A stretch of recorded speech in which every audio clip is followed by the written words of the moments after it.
Now we got a special title slide. You'll love this. I love it.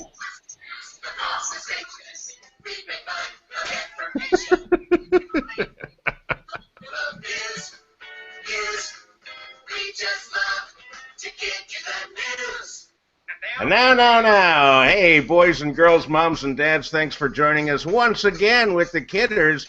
And we are now 50% more kidderish. We have a brand new kidder this week. First, let's say hello to our good friend Tim Slagle, coming to us from Indiana. Hey, Tim.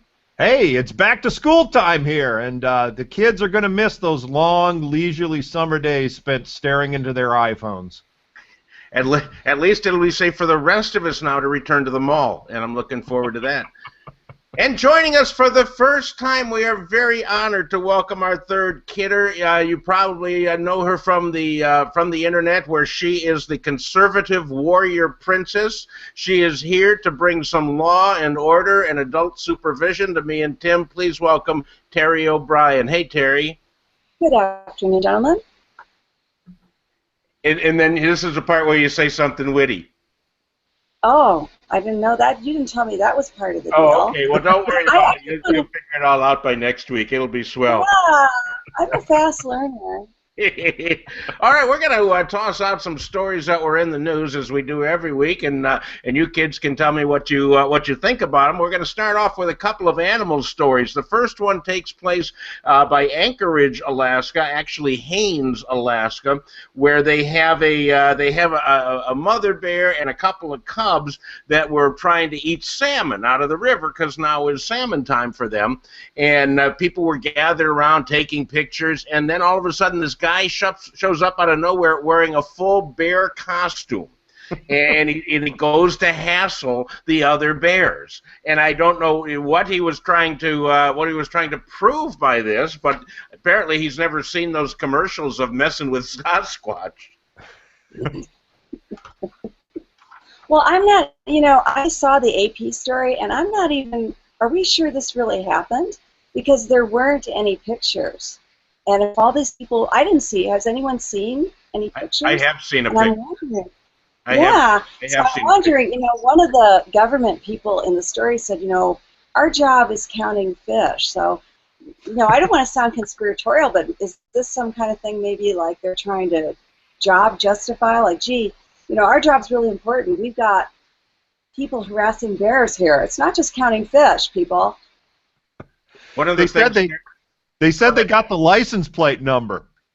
I really don't know how much good that's going to do. It's, I could see him at the ranger station going, what's that, lady? You said a bear took your car? Uh-huh. See, and Terry, one of the things you need to know about us is our motto is never, ever let the truth get in the way of a good joke. Oh, my God. But I'm still not convinced this really happened. I don't see how there could be all these people around taking pictures and no pictures. Well, the amazing thing, at the end of the story, it says this is not the first time they've encountered a man in a bear suit. So apparently they had a forest fair in a town called Girdwood a couple of years back, and there was a guy roaming around there in a bear suit. So apparently it's not new to Alaska. It's just something you do when winter lasts 10 months. Speaking of winter, let's move to the Utah County Fair in Spanish Fork, and over there one of the big things they like to do is wrestle pigs at the county fair, and they were getting ready for the big pig wrestling thing when all of a sudden activists wearing rainbow wigs and they jumped into the pig pen to either save the pigs or confront the pig wrestlers, and the pig wrestlers figured there's more pigs, and they started throwing these guys out of the pen. The video is priceless if you have not seen it. That guy that threw that pencil neck guy with the fright wig out of the pen, he had to be thinking, God, did I win the lottery or what? This is like the greatest day of my life. Well, it's understandable. It's people just couldn't stand the squealing anymore. The pigs were making a lot of noise too. my guess is this could actually, seeing how many hits that video got on the internet, this could actually be a very popular event at county fairs in the future. The pita tossing event. It's or hippie on a stick. Think bigger, baby. I'm thinking reality show. Reality show. Pig wrestling every week.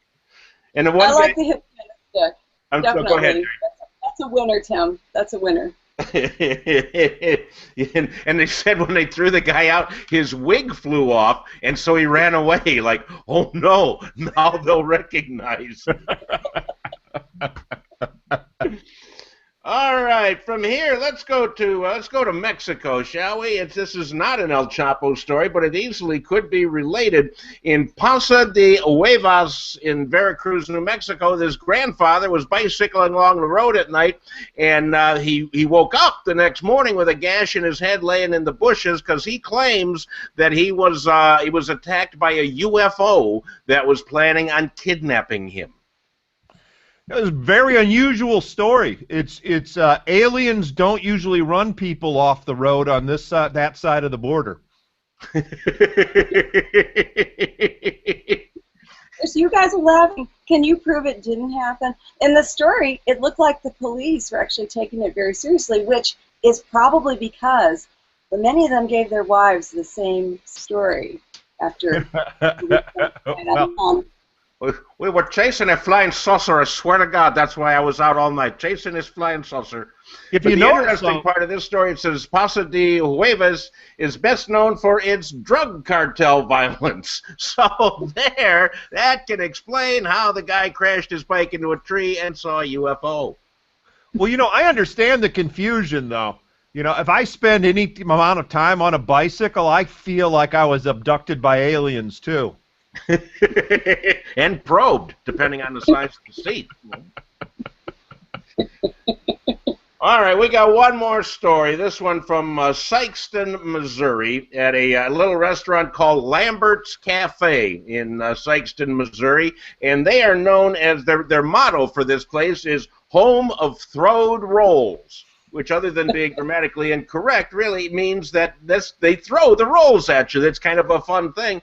And anyhow, they hit a woman named Troy Tucker in the head with a roll, and she's now suing them, saying that she sustained a lacerated cornea with a vitreous detachment, and all head, neck, eyes, and vision were severely damaged. She got hit by a bun, and she wants $25,000.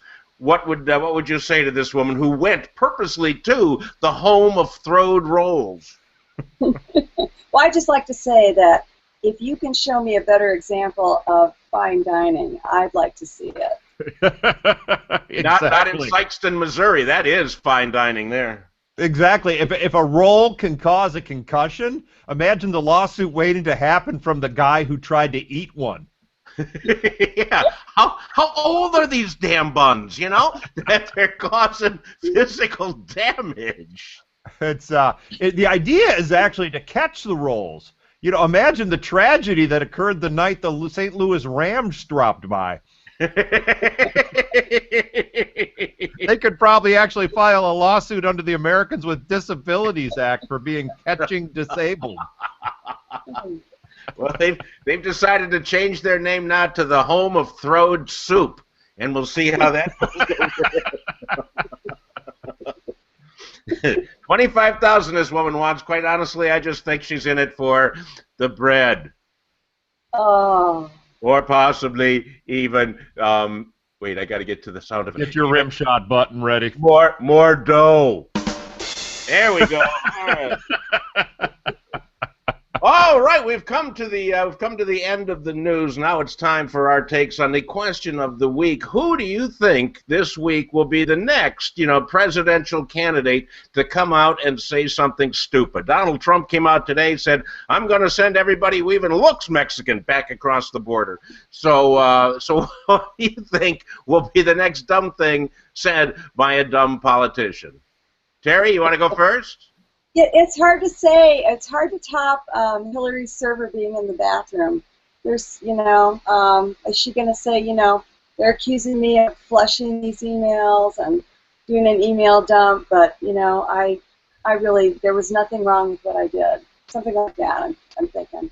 I like the email dump. That's a good one. Yeah. Tim, what about you? Well, you know, if you're looking for dumb stuff, you can't do any better than Joe Biden.